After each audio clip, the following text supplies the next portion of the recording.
So moving into the second layer of the pyramid then, the underserved Yes. needs. I know you talk about problem space versus solution space a lot. Yes. What I like to do is explore the problem space with your team, suspend disbelief and judgment, brainstorm what are all the different ways we could help these customers with this onion of market opportunity needs. Once you've got that problem space definition, we still haven't evaluated any of these yet, right? So that's where the importance versus satisfaction framework comes in. How important is this need, low to high? And how satisfied are they with how they're getting it met today, low to high? And you end up with 4 quadrants. The whole point is you want to avoid going after trying to address any low importance needs. Low importance needs don't create much customer value. High importance needs create customer value, right? And so again, nobody does it on purpose. They go and say, let's build this solution, not realizing that it either doesn't solve a problem or it solves a low importance problem, right? And then the other 2 interesting quadrants are high importance, high satisfaction. So high importance is better than low importance, but it's high satisfaction. So people are telling you, yeah, it's an important need, but I already have a solution that I'm happy with. That's a really tough quadrant to compete in. That's basically a competitive market. And that's where you kind of need some breakthrough disruptive innovation, right? You hear people say you need to be 10x better than the competition. That's where you need to be 10x better. The quadrant where you don't necessarily need to be 10x better is in the upper left, which is the opportunity quadrant. So you have high importance and low satisfaction. So customers are literally telling you, yes, this is a very important need, and I have not yet found a solution. The solution I'm using today is low satisfaction, or I've not found a high satisfaction one, right? And that's where opportunities lie. So if you do nothing else, first start with problems before you do solutions. Run this quick, you can do it with Post-it notes with your team without talking to any customers, and try to find a need that's in the upper left quadrant for that segment. If you do those 2 things, you're going to de-risk your risk of failure significantly. So it's kind of like my 2 main tips, having taught my workshops so many times, like those are the 2 main things. If you take nothing else away, just do that. And then now it's a simple matter of execution because you found a need that's going to create a lot of value. Welcome to the Product Development Podcast. I'm your host, Adam Wakeling. In this episode, I'm joined by Dan Olsen, who is author of the Lean Product Playbook. He's also host of the Lean Product Meetup, which features many leading voices across the product space. In today's episode, we'll be exploring his concept of the product market fit pyramid, diving into each layer and describing how you can apply it into your product and business to find product market fit. So Dan, welcome to the podcast. It's great to have you here. Adam, great to be here. So can you guide the listeners and viewers through your journey in terms of product, where it started to where you are today? Sure. Yeah. Real quick. So, it really started back when I was a kid. My parents got me a computer when I was like 9. So I was playing games on it, dabbled with coding and stuff. So I kind of was comfortable with computers. I was electrical engineering major, also working on like coding and computer design. And then the first job I did out of Navy was actually out of the college was in the Navy doing nuclear submarine design, which in hindsight was just very technical product management. I didn't realize it at the time, but basically we were trying to create a complex product, a submarine propulsion plant. And we had a matrix organization with split responsibilities. You had to coordinate, and formally collaborate with them. And so after doing that for 5 years, I knew I wanted to get more on the business side of things, get more into tech and software. And so I got accepted to Stanford Business School. That's what brought me out here to Silicon Valley, where I've been living ever since. And in business school, I learned about this new career that was emerging called product management. The more I learned about it, the more exciting it sounded. I had never done it, so I asked people, where's the best place to learn? Everybody said Intuit. So I was fortunate to get a job at Intuit where I did learn tons about product management. I worked there for a while, got promoted to a product leader, and after about 5 years, had kind of learned pretty much most of what Intuit had to teach me. And I was excited to go apply what I had learned in startup settings. So I was a product leader at some startups. I also was a co-founder of my own startup. Along the way, I stumbled into being like an interim VP of product for startups and also speaking. And so those 2 things kind of led to the book, Lean Product Playbook. And how I spend my time these days pretty much is speaking on podcasts like this or at product conferences. I'm glad to see the in-person events are back now that COVID's behind us. It's a lot of fun. And teaching a lot of private workshops for corporate companies, right? Product management has exploded in the last 4 or 5 years. So I have all these product people. You can't, it's really hard. You can't really get a formal degree. I think CMU offers it for like 20 or 30 people a year. But other than that, it's really hard to get trained in it. So private workshops from thought leaders tend to be one of the top things that people do. So I really enjoy that. I was just listening to a friend's book about find your passion. And I really love teaching people and sharing best practices, which, as you mentioned, the Lean Product Meetup last night we had is another forum to do that as well. Awesome. Yeah, it was. In terms of the book itself, what was the real impetus to write that book? And I suppose, can you give the elevator pitch for what you're trying to achieve with doing that? Yeah. Well, it's funny because, so, again, I've always emphasized learning in my career. Along the way, I got a master's in industrial engineering before I got my MBA. And what led me to kind of stumbling into being an interim VP consultant was I decided to go back, in 2005 and learn all the web programming languages since I didn't know them, right? So I just embraced learning and I like sharing best practices. And by being a consultant, instead of working in one company, I actually accelerated my learning. I got to see a lot more instances and examples of what this team's doing right, what this team's not doing right. Why are they getting product market fit? Why are they not getting product market fit, right? And interacting, kind of like a samurai sword. Every talk I would give to PMs, they would ask me questions and I would go back and hammer it more, add slides, refine it, iterate it, And so after doing that for 6 years, and there was one time in particular, there was like a very smart, inquisitive workshop team. And they said, well, what do you do first? And what do you do next? So they started thinking, they wanted more like step-by-step instructions and started thinking about, well, there is kind of a process. Obviously the details vary but there's at a meta level, there's certain things you need to get right to achieve product market fit. So it's really a culmination of my speaking and consulting and interacting with product people and the questions that they ask and applying what I had learned. And I always wanted to kind of document best practices. And the book itself, it's really a guide on how to achieve product market fit. One of my savvier reviewers said, sounds like you're trying to apply the scientific method to product development. I'm like, yeah, that's pretty much what I am, because my background is like science and engineering.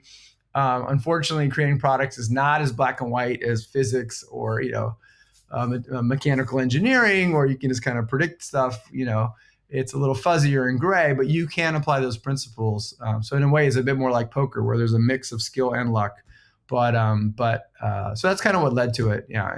And a publisher reached out to me, and that kind of, writing a book is a major task. I remember one January 1st, I was like, yeah, I'll write a book. And I made a project plan. I didn't write a single word. So having a contract kind of helped have a forcing function to actually write it. And in the process of writing, it was great. There's a great book out there called Deep Work. I got to do deep work because I got to focus on it. That's when the pyramid really came together. There were inklings. It wasn't a pyramid. There were inklings, like precursors that weren't as polished or refined. And it was in the process of writing the book that I kind of was able to create some of those new key frameworks. Well, maybe a good time to give a general overview of what that pyramid looks like. So can you just describe all the way from the bottom to the top in the kind of the key concepts that you were trying to convey, and then we'll dive into each one of those in a bit more detail. Sure. Yeah, let me share my screen so I think a visual reference would be helpful. Yeah, if anyone listening on Spotify or Apple Podcasts or anything else, feel free to head up to YouTube and watch the video and subscribe. I will describe it so that those people can get it without a picture. No, I can't. I listen to audiobooks all the time, so I make it right. Great. So it's the product market fit pyramid. It's in the shape of a pyramid, and it has 5 layers. And the way to think about it is these are the 5 hypotheses that you need to get right enough. They don't have to be perfect, but they need to be right enough in order to achieve product market fit. Said another way, if any one layer is significantly off or wrong, it's going to preclude you from achieving product market fit. And if product market fit sounds like a fancy word, just think successful product, right? A product that's going to really create value for customers, going to meet customer needs in a way that's better or different than the other products that are out there. The foundation of the pyramid, everything, and by the way, like a real pyramid, each layer is intended to build on the layers beneath it. The foundation, where we start, is the target customer. Everything starts with the target customer. And I mentioned I'm kind of like a science and math geek. I literally think of it as a function. Things are a function of the customer. You change the customer segment we're talking about, everything above can change, right? So that's it basically. The second layer above that is underserved needs. And there are 2 words there. Needs are important because we want to focus on needs. Far too often, I talk a lot about this in my talks, teams rush into solutions, right? They rush into solutions, and we want to talk about customer needs, benefits, problems before we go into solution space. And then there's the word underserved. It's like, how do we decide which of these needs are the biggest opportunity? That's one of the unique things about my approach is I actually provide a pretty easy to use but powerful framework for how to have a rational discussion with your team about that and reach some conclusions. Taken together, those 2 layers, the target customer and the underserved needs, are the market part of the product market fit pyramid, right? And if you look in an economics or marketing textbook, it'll say market's a group of people that share a set of common needs. The product layers that live above that start with value proposition. In an ideal world, your value proposition is tightly coupled to those underserved needs that you're hoping to address, and you're doing a good job addressing them. But we don't know yet, so we kind of leave a gap there. Your value prop is, okay, what customer needs are we going to promise that are to customers that our product delivers on, and how is it going to deliver more value than the other products that are out there, right? That's your value prop. It's also synonymous with product strategy, right? It's like, what's your differentiation? How are you going to be better, different? The next layer up, the second product layer, is your feature set or functionality, right? The way I think about this is customers use the features in your product to enjoy the benefits that are in your value proposition. And then finally, the top layer is user experience, right? And the way I think about it is customers interact with the UX to use the features in your feature set to enjoy the benefits in your value proposition. And product market fit is just, okay, we're targeting this market, this set of customer with this set of needs. And we've made these decisions in the product space about value prop, feature set, and UX design. How well do our decisions and execution in the product space resonate with the market that we're going after? So in a quick summary, that's the product market fit. Great. The first layer then, the target customer. Yeah. What does that look like? What are the essential components in understanding who you're trying to target and kind of what their personas look like? Yeah, for the customer and the needs layer, I love using the metaphor of an onion, right? Because and if we have any Shrek fans, it's like ogres are like onions. They have multiple layers, right? So what happens a lot in the product world, the trick to delivering a lot of customer value and having a successful product is peeling the onion many layers. Companies and teams that are really good, what does that mean? That means you get very detailed about who your target customers. You don't just say our target customer is millennials. Our target customer is fintech companies, right? Our target customer is lawyers in Latin America. Like those are starts. That's the outer layer of the onion. You see, like you gotta peel the onion and get more specific, right? And so the tool that we use to peel the onion is market segmentation techniques. And these have been around for a while. Luckily, again, Intuit was very savvy about marketing. So I learned about this there, where you can segment things, the customer base demographically, right? Age, gender, education, income. For B2B, there's firmographics like size of company, industry, geo, things like that. And one thing to think about here is correlation versus causality. Most people jump to demographics or firmographics because it's the easiest to get your head around. It's usually the least causally related. It's usually like correlated, but not causal. Second category is psychographic, right? If demographic is who you are, psychographic is like, what do you believe, what's important to you? That can be helpful. The third category is behavioral. If psychographic is what you think and believe, behavioral is what you actually do. And as we know, humans sometimes tell us one thing and do something else, right? It's like, hey, yeah, how often do you go to the gym? Yeah, once a month. But if I watched you, it might be, or once a week. If I watched you, it might be more like once a month. And then finally, there's needs-based segmentation, where you're actually segmenting different market segments based on the needs that they have. Like segment A has needs 1 and 2. Segment B also has need 1. They don't have need 2, but they have need 3. And the needs-based is the one that tends to be the most causally related. But behavioral and psychographic can be powerful too, right? So people ask me, which should I use? Use them all. Like peel the onion using all of them. You cannot peel the onion too much. It's very rare to peel the onion too much. So that's what that looks like to get clear on your market segmentation. And then often we will then create a persona, which is like a fictional representation of a person that would be in that target market segment. And sometimes people get confused between personas and target market segments. I think the market segment is the most important strategic thinking to be done. The persona just helps personify it so people can, apply it day to day. So what are some tactics that people can do to try and better understand that target market and those customer personas? Because, obviously talking to people is a big part of it, but yes. what are some other tactics to really try and nail this? It's the first foundational layer, so you've got to get it right. Well, the thing I like to say is that layers 1 and 2, the needs layer and target customer, are so intertwined. You're really doing discovery research on both at the same time, right? You're positing, hey, I think this set of people have this set of underserved needs. Let's go out and talk to 10 of them and see if it validates our hypothesis or not. And in the process of doing that, that's when you'll start to get clues like, oh, okay, well, we thought it was going to be e-commerce companies, but as we talk to e-commerce companies, some of them don't have this inventory issue because they actually don't manage their own inventory, but these other ones do. And that's how you get what you learn from discovery research, a salient attribute that you add to peel the onion one more layer, right? So it's in the process of talking to those people. Now, I will say there's two main types of research, right? There's at this stage discovery research where you're trying to understand your customers and their needs. Once you get to the top of the pyramid, you're going to have a mock-up, a prototype, or even if it's a live product, you're going to go out and test that with customers again. In a way, you want to spend enough time in discovery to point your gun in the right direction. Or I used to work on submarines, torpedo. Like when you shoot a torpedo, it doesn't have to go exactly right at the boat. It can just be in the general, within plus or minus 20 degrees, and it'll get its way there. That's what discovery. I want you to hit the general vector. And then when you do the mock-ups, that's when you really get the learning, because you're showing the mock-ups to people or prototype people. That's when you're really going to get the learning. So you don't want to, you want to do discovery research for sure, but you don't want to obsess about this. You want to just confirm some basic assumptions here, make a bet, go all the way to UX prototype and test with mock-ups basically.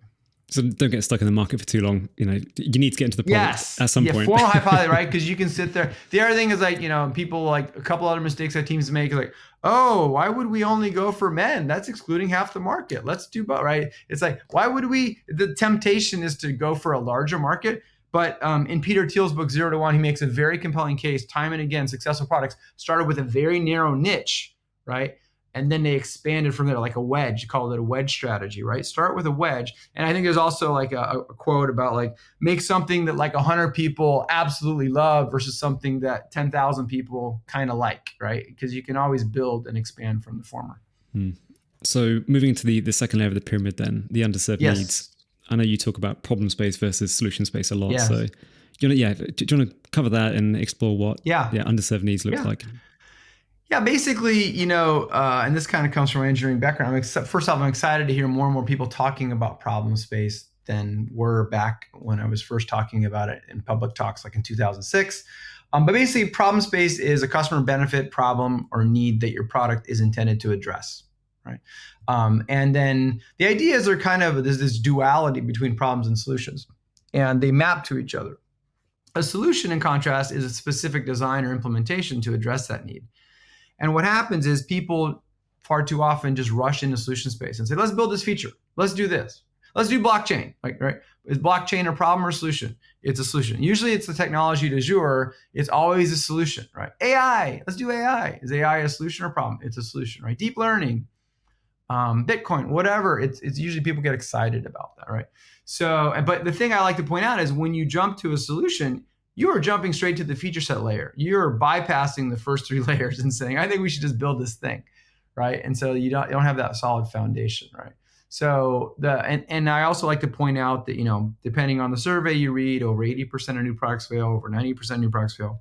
There's 2 main reasons, in my opinion, why that happens. It's rarely execution of the idea, right? Oh, we didn't code it well, we didn't design it well. Usually those are not the issue. The issue is basically, you started with a solution. You never got clear on what customer problem. You got enamored with the technology and you thought, I think this is going to be cool. Let's do it, right? Like Segway is another example, for example, right? And you were never clear on the problem. And secondly, if you did identify the problem, did you validate that it was an underserved big opportunity or not? Or was it a low importance, which we can talk about more, right? So in here, the needs part talks about starting with problems before solutions. The underserved talks about, okay, once what I like to do is explore the problem space with your team, suspend disbelief and judgment, brainstorm what are all the different ways we could help these customers with this onion of market opportunity needs. Try to expand it, explore it as much as you can. Then you can clean it up and dedupe it and organize it by benefit ladders, what I call defining your problem space. Once you've got that problem space definition, we still haven't evaluated any of these yet, right? So that's where the importance versus satisfaction framework comes in, where you score for each of these needs for that customer. Again, it's a function of the customer. If you do it for different customers, you're going to get different importance scores and satisfaction scores. How important is this need, low to high? And how satisfied are they with how they're getting it met today, low to high? And you end up with 4 quadrants. The whole point is you want to avoid going after trying to address any low importance needs, because low importance needs don't create much customer value. High importance needs create customer value, right? And so again, nobody does it on purpose. They go and say, let's build this solution, not realizing that it either doesn't solve a problem or it solves a low importance problem, right? And then the other 2 interesting quadrants are high importance, high satisfaction. So high importance is better than low importance, but it's high satisfaction. So people are telling you, yeah, it's an important need, but I already have a solution that I'm happy with. That's a really tough quadrant to compete in. That's basically a competitive market. And that's where you kind of need some breakthrough disruptive innovation, right? You hear people say you need to be 10x better than the competition. That's where you need to be 10x better. The quadrant where you don't necessarily need to be 10x better is in the upper left, which is the opportunity quadrant. So you have high importance and low satisfaction. So customers are literally telling you, yes, this is a very important need, and I have not yet found a solution. The solution I'm using today is low satisfaction, or I've not found a high satisfaction one, right? And that's where opportunities lie. So if you do nothing else, first start with problems before you do solutions. Run this quick, you can do it with Post-it notes with your team without talking to any customers, and try to find a need that's in the upper left quadrant for that segment. If you do those two things, you're going to de-risk your risk of failure significantly. So it's kind of like my two main tips, having taught my workshops so many times, like those are the two main things. If you take nothing else away, just do that. And then now it's a simple matter of execution because you found a need that's going to create a lot of value. So how do you validate that need as well? You're kind of essentially establishing benefits at this point. So yeah, how do you get some validation at this point and some evidence that it's worth taking it to the value proposition piece next? Well, I mean, there's multiple ways. You can infer from customer comments, right? If you're, say you're trying to build a better Salesforce and you go and you interview 10 Salesforce users, you ask them what they like, what they don't like, how satisfied are they overall. If they tell you, I'm not that satisfied with it, or here are the problems I'm running into, that's evidence that supports there's an opportunity to deliver higher satisfaction, right? On the importance front, you come up with like, say, 6 to 8 or 10 needs. You ask them to score the importance on a numerical scale for the purposes of the research, right? Or you can ask them to rank order them. Are there ways to kind of get them to differentiate these, right? And to tie it back to customer, that's one of the ways you actually know you haven't peeled the onion on your customer. Say you like go out and you show your mock-up of your e-commerce solution to 10 e-commerce people, and 5 absolutely love it, and 5 are like, no, it doesn't meet my needs. That is a clue that you have not segmented your market adequately enough. You're missing some selling. Your job is to be Sherlock Holmes and figure out, what am I missing? Why do these 5 love it and these 5 don't? And for example, it might be, again, because, hey, our solution that we're showing doesn't really solve complex inventory needs. And the 5 that loved it don't actually manage their own inventory, so it's not an issue, but the other 5 do, so it's an issue, right? So that might be an example. I was curious on this as well, because how important is the knowledge of your competitors? Are you getting that through the intel that you're getting from potential customers and non-customers? Do you need to go off and explore what the competitors are doing and diving into their products, or can you actually just get everything from the customer? Well, you'd be surprised. So, because I get hired to do this work for companies, right? And the startup will hire me and they'll be like, yeah, here's our 2 competitors or 3 competitors. I'm like, okay, cool. We start doing discovery interviews. All of a sudden, interview 1, some new competitor we didn't even know about. Interview 2, some other new competitor. I'm like, whoa. And you go to their sites and it's like, yep, they're right in the wheelhouse of what we're doing, right? So I do think you can. I don't like to look at competitors too soon, right? It's kind of one of the things that when people are default to solution-based thinking, and especially sales teams do this, you start to get in these feature checklist wars. They've got these 12 features. We got to match them on these 12 or else, right? It's kind of like copying your neighbor's homework or test. You're assuming they're smarter than you are. You're assuming they know what they're doing. And I guarantee they are not. Most companies are not doing it the way of this pyramid, right? That's why we're teaching it as best practices, right? They're just doing it, right? So you don't want to just copy things, right? So, and again, part of why Intuit was so successful is because we didn't really focus on competitors too much. We had Microsoft was our competitor. We're one of the few companies to fend off Microsoft. They're notorious for eventually grinding people down, and it's because we were close to our customers. So, the way that competition comes in right now is the satisfaction score really correlates with the solution, right? Let's say, you're using a certain kind of marketing software. Well, if certain people are using HubSpot, they're probably going to give more or less the same satisfaction scores for HubSpot. Someone else is using something else like Intercom. They're going to, you know what I mean? So it comes in a little bit in the satisfaction. One way to think about it is, where's the high watermark? Which competitor is delivering the highest satisfaction level for each of these needs? And it could be different competitors for different needs, right? Okay, HubSpot's the best at this, meeting this need. They're delivering 7 out of 10 on satisfaction. Intercom's the best at this need. They're delivering 8 out of 10 on this need, right? When we get to value prop, which is next layer, that's when we explicitly take the competition into account. But at this point, we're trying to just see what is possible and what are the underserved needs based in the marketplace. I spoke to Itamar Galad, who's an author of a book called Evidence Guided, and he was one of the product managers working on the Google Plus suite when they were working on that at Google. And obviously that failed pretty spectacularly before he went onto the Gmail side. But I think that's a great example of not identifying the underserved needs correctly as well, because they built this whole vision of this social platform integrated with email, but it wasn't important to them at all. So I think it's solutions-based. It's solutions-based thinking. And Google Wave, right? And I think there was Google Buzz, right? I mean, it's just, it's just like, okay, Facebook's a competitor. They have a social network. We need a social network. That is pure solutions-based thinking, right? A social network, saying we need to build a social network, is saying we need a solution, like we need a widget. You're not saying how, anyway, so it's expensive lesson for everyone. The Zune, right? The Zune, we need a MP3 player too, right? So if, Amazon tried to do a phone, okay, we're competing with Google, Android, and so that, it's okay to do that, but you're in that upper right quadrant. You got to figure out how you get the value prop product strategy layer becomes critical at that point, because people are not going to switch from something they're happy with unless you have a compelling value prop that adds more value. Well, into the value proposition then. Yes. What does that look like in the pyramid in terms of your approach? Yeah. On the value prop, there's one preliminary step before we get to the one-page tool. There's two one-page tools, if you will. The first is the Kano model, right?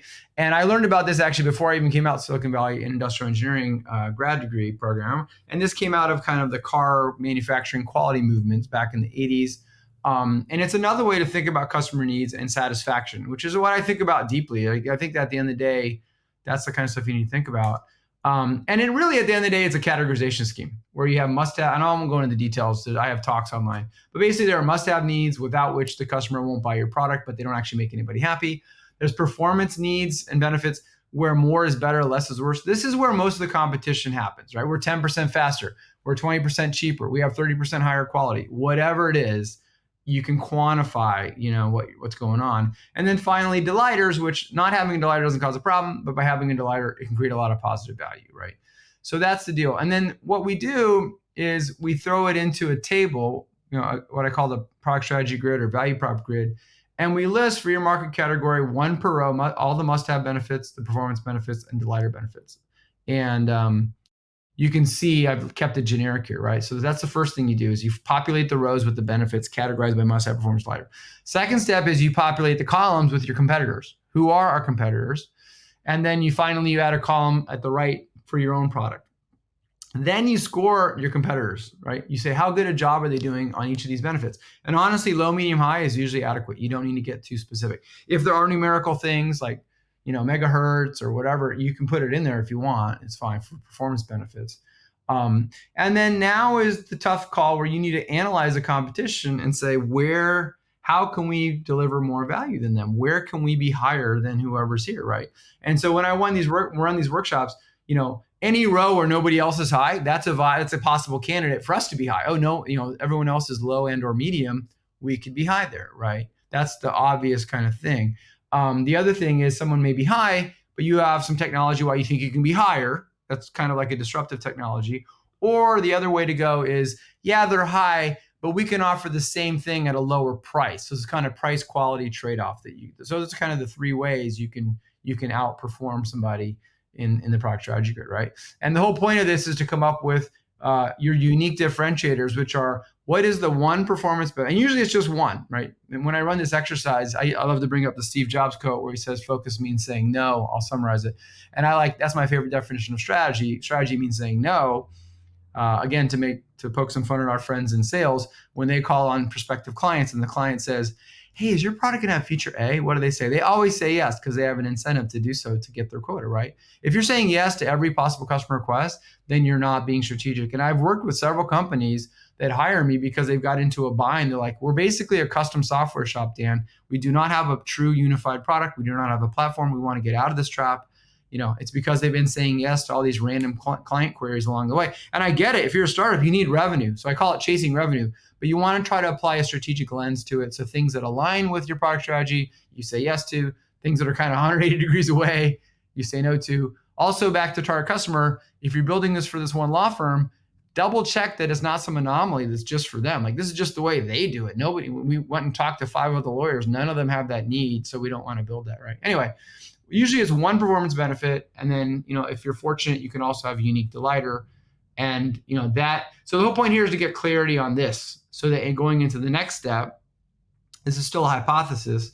Going into the next step, when we specify our feature set, it better deliver on performance benefit 3 and delighter benefit 2, which are the foundations of our value prop, right? So basically, that it helps us decide what to put in the MVP to then mock up to go test with people. Before we move on to the actual feature set, can you maybe describe an example just in terms of what that strategy grid might look like for an existing product? Or I've heard you talk about Instagram before, I think, actually, when they launched that. Well, the other example, and what I like to do, Instagram is not in the book, but I use it in my workshop and I use it in a couple of talks where I focus on this topic. It's because these companies that were wildly successful shared some documents from their early company history that showed that this was not just, some people are like, they just got lucky, right?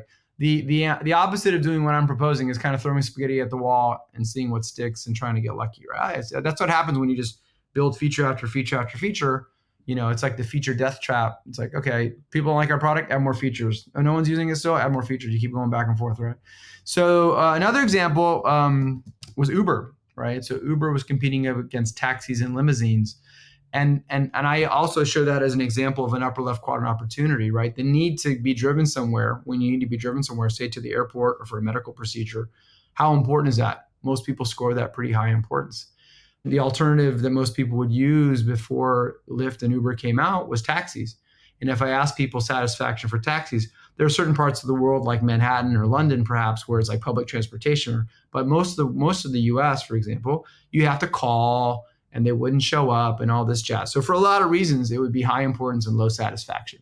And though I think that's part of why they were able to create so much more value and be so successful. But if you look at there's one slide in particular from their deck where they list out taxi. They don't do it. It's actually the closest to this grid that I've seen. I mean, Instagram kind of pretty much said it. They both get an A+ for product strategy. This was not luck. This was not throwing spaghetti at the wall. They knew exactly what they were doing. There's a slide in their deck that says taxis are bad at X and Y, limos are bad at A and B. We're gonna be cleaner and faster, cheaper, and safer. Like they literally put those 4 words in, which are every once in a while, if you do my workshop, you'll learn I'm a grammar geek. I like to start my benefit statements with verbs. And I ask people, what are those 4 words from the Uber pitch deck? And they're adjectives, specifically comparative adjectives. They are saying how they're going to outperform taxis and limos, specifically on that slide, right? So you can create that. And the interesting thing there is it's a rare example where they actually were shooting to outperform on 3 benefits, right? Usually it's just 1. But because the situation was so horrible with taxis so far in the upper left quadrant, they actually could do 3, right? And the interesting thing is, if you read it, they did not initially plan to be cheaper than taxi cabs, right? It was the initial concept. And actually, I just watched Super Pumped on Netflix, which was, I highly recommend checking it out. They did a great job. If you're a startup person or tech person, super cool to watch out. But watch it. The initial idea was like, it was all this one black Mercedes sedan. It was like meant to be like kind of not a limo, but kind of high end, not just any car. So they actually did not intend originally to be cheaper than taxis. They were trying to offer you a limo-like experience at a lower price than a limo with the convenience of hailing and things like that, right? So over time, they eventually became cheaper than taxis and so outperformed on 4 dimensions instead of just 3. So that's another example. So from that, then let's dive into the solution space. The feature set into the UX and the product side. How do you visualize that? What are the key components to explore in that layer? The key thing on the feature set is you brainstorm. You do directed brainstorming. Okay, we set in our value prop and we want to be cheaper than limos. What are we going to do to deliver on that, right? We said we want to be more convenient than taxis. What are we going to do to deliver on that, right? That's basically, so the key is you don't just throw everything out you just did. Each step builds on the previous steps. And so now you have this solid, well thought through foundation of why we believe this set of benefits to focus on is going to make us best in the marketplace. Well, now we want to brainstorm what features should we, now we can say, great, to deliver on that benefit that's the number 1 in our value prop, let's brainstorm suspend judgment and disbelief. What are all the different feature solution ideas we have for that? And you go through each feature, each benefit, and you do that brainstorming, right? Then, and I always like to encourage people to circle back and try to break those ideas down, because usually when you first brainstorm a feature idea, it's bigger than it needs to be. So I call that chunking or feature chunks. And then you can run ROI. Some people probably this whole time running, well, when are we going to take into account engineering effort? Yeah. Well, now's when we do it, because now we know why we're building this feature, and now we scope it, and then we run ROI. And this is where you also figure out your MVP. This is where MVP comes in, right? We don't want to overscope before we confirm that we're heading in the right direction. That's a mistake that a lot of teams make, right? Which is ironic, because the whole point of an MVP is to not overscope things. So you make the tough calls, and then you move on. Once you've identified the MVP feature set, and you kind of create a mini roadmap, again, a one-page roadmap showing what's in V1 versus the future versions, then you go and you mock it up and prototype it, and you show it to customers, basically, right? And that's where we get into the it's basically lean product process. Then you get to step 6, where you test that with customers to see how you're doing with product market fit. You adjust. You're going to learn from that. You're going to adjust the customer. You're going to adjust the needs. You're going to adjust your value prop. You're going to adjust your features. You're going to adjust your UX, and you iterate, basically. Yeah. What's your opinion on different types of MVP? Because there's many different approaches to it. Some people just have a landing page with a button that says "I'm interested," or you have a fully built prototype that's interactive. So, what was your thought? How far do you need to go, and how quickly? And what are the factors that change that as well? Yeah, I mean, MVP is, I think, without a doubt, the most divisive idea or concept in our product world. And so, actually, I have in my talks, I've developed a spectrum along the lines of what you're saying, starting with a landing page at the low end, all the way up to live working product at the other end, with things like static mockups, interactive prototypes, alpha, things like things like that in between. The point is to get clear on what is a hypothesis we want to test, right? If it's your value proposition, then yes, you can use a landing page to test it, right? Right? You could say, hey, we think that this is going to be better than cabs and limos. Let's make a landing page and go run it by 20 people or 10 people to use taxis and 10 people to use limos and see what they say, right? So you can do that at that point. That's more of like a marketing test, right? So that's what divides people. Is most people, the hardcore MVP people, are like, Dan, the P stands for product. A landing page is not a product. You can't use a landing page. And so that's why that kind of goes, right? And that side of the spectrum is more about testing your hypotheses and learning. So if you've got that kind of a view of an MVP, it tends to be more inclusive. If you're like, oh, it's got to be a product, it tends to be more restrictive, which is why some people are like, let's not use that word. I'm like, that doesn't make anything better. So I like to just go up one level and call them all MVP tests or experiments. And then it's like we can reserve MVP for the ones that the hardcore product people would call an MVP. And we can call landing page and other stuff like tests or experiments. So you talk about closing the loop in the book as well. So can you describe what comes at the end of this pyramid? You get to the top, you've got something, you're starting to validate stuff. Is it start back at the bottom, validate back to the target customer? What's the closing the loop process? You might get delta. So that's why my advice is to get to step 6 as quickly as you can, which really means step 5. But really get through the first loop as quickly as you can. Get to that, have the debates, make the calls, get to that set of prototypes or mockups, Figma, whatever it is, and then go test. Because that's really when you really start to learn. You're going to learn in discovery interviews, but until you have a solution you put in front of people, there's only so much you can do, right? And so then it'll be like, oh yeah, I like this, I don't like this, and that's when the iteration starts. I mean, to your question, you could be completely off. You could be in the completely wrong direction, talking to the wrong customer about the wrong needs, and it'll be like a fall completely flat. And you're like, ooh, what do we do, right? Hopefully, there's usually some adjacent market, right? Or you realize there's subsets. Hey, we're talking to accountants. 3 out of the 10 we talked to really like it, but 7 didn't. Let's go figure out what the heck is it about those 3. We're going to further segment the accountant market to get clear on what it is these 3 like, right? Or you might realize, oh, we targeted the wrong benefit, or we're missing some key feature, right? That's the idea. So that's again, it's like Sherlock Holmes. Your job is to figure out what it is, right? And it can be tough, especially at first, because things like bad UX can get in the way of people really seeing the value of your features. If you've got bad UX, it's kind of like the outer layer rust that you have to kind of polish off before you can get. I've seen this happen, right? And that, it's a good reminder that UX feedback is distinct from value prop feedback, right? But the UX can, again, if any of these layers is off, UX is one of them, it'll preclude people. It doesn't matter if you have the most amazing features that solve the best problems in the world. If you have a bad UX and people can't use it, you're not going to get credit for it. It's not going to create value. So now that we've gone through the whole pyramid, what's changed? I mean, you host a lot of meetups through the Lean Product Meetup, and you talk to a lot of people. You've done a lot of consultancy. Moving into 2024 now, Yeah. What's different in the product space? You've got this pyramid, which is pretty robust in terms of standing the test of time. So Yes. in terms of the tools or whatever else has changed in the Yeah. landscape today, what's Yeah. different? Yeah, no, it's definitely evergreen. People always say, what would you change? I'm like, well, it's the same thing. Don't you still have customers who have needs? The good news is the tools have evolved, right? So specifically in UX, right? Back in the day, you would have a designer create things in Photoshop, Illustrator, Sketch, and then you have a bunch of image files you have to figure out what to do with. And most people would upload them to InVision and then go in and manually create little rectangle hotspots and string together a multi-page, multi-screen prototype. Well, Figma has made that significant. It's all integrated with Figma, right? So Figma, it's never been easier to have a more robust prototype with less work. You still need a designer, right? It's not the PM's best use of time to be creating Figma stuff. You still need a design resource to do it. So that's something that's accelerated for sure, right? You see that. And it's a very interesting case study to be like, well, Photoshop and Illustrator were dominating, and then Sketch came along and seemed to dominate, and then all of a sudden Figma came along and it dominated that. So it's like, how did Sketch, a product strategy exercise would be like, what did Sketch do to miss that? But that's one. The other thing is on the recruiting side of things here, right? Back in the day, you literally would have to find people nearby where you lived, and we did that, and there were firms that would do that. The cool news is now you can do it online. And with Zoom, right? So you can talk to people. It's never been easier to reach your target customer. And so there are multiple companies.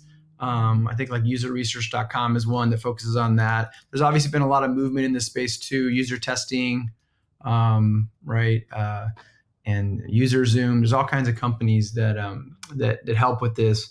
If you just need recruiting help, there are people that can just help you recruit. Hey, I'm going to pay you $30 and you're going to find some people.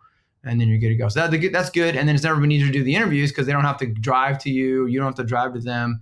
So those are some of the things that have been, really, I think, that make the job easier, right? And then on the coding front, on the building front, obviously, the tools keep advancing to make coding easier. And that's where you get into Gen AI stuff. How can Gen AI help, right? Gen AI can help generate code. Last night at my meetup, Amy Jo Kim talked about how she can use Gen AI to generate storyboards. So instead of a set of mockups, you would kind of storyboard the user experience, like a comic book sketch kind of, right? So it would be less about the details of the UI, but more at the value prop layer and the feature set layer. Like you could do that, right? So I think it's interesting, using Gen AI. What I like to do, so I talked about the problem-based solution space lately.